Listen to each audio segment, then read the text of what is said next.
lahat Team Medit, madami nga po ang humanga ng lalo kay Medit sa kabila ng pagmumura nga po sa kanya sa social media, sa mga comment section.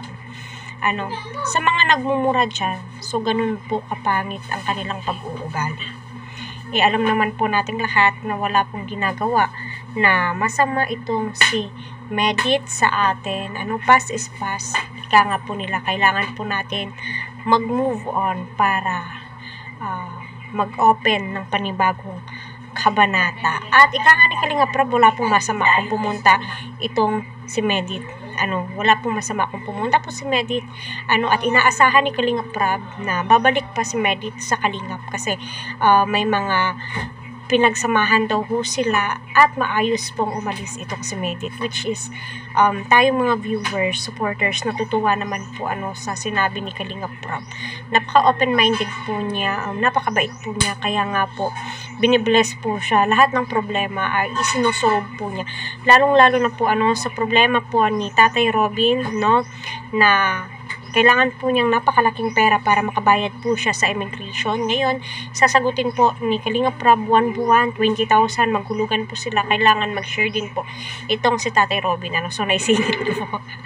So, gayon pa man, ganun din po kabait itong si Kalinga Prab kay Medit. Sa kabila ng pagmumura nga po nila kay Medit, ay mas lalo nga pong binibless itong si Medit. Napakaraming biyayang dumarating kay Medit. Aminin po ninyo yan. Naka-tour po siya sa Hong Kong, Macau, nakapunta sa lugar na hindi po natin napupuntahan.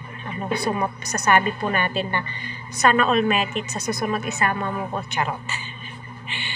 So bukod na nga po sa mabait si Medit, my God, napaka-terlino din po niya, at sa kanyang mga live, palagi po niyang sinasabi na respeto daw po niya yon kasi ganito ganyan, So nagpaliwanag po si Medit kasi grabe na po yung pangbabash sa kanya, which is hindi po niya deserve.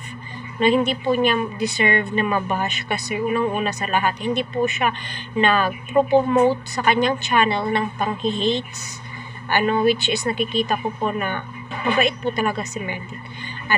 Wala ka pong masasabi sa kanya. Although umalis po siya sa Kalingap, yes, dun po tayo sa part na umalis po siya. Syempre, nasaktan po siya. Tao lang po tayo. Ika nga ng mga viewers, may pagtingin si Medit kay Dan. Hindi naman po maiiwasan yun kasi gwapo naman po itong si Dan, di ba? Huwag po tayong magpaka-epokrita.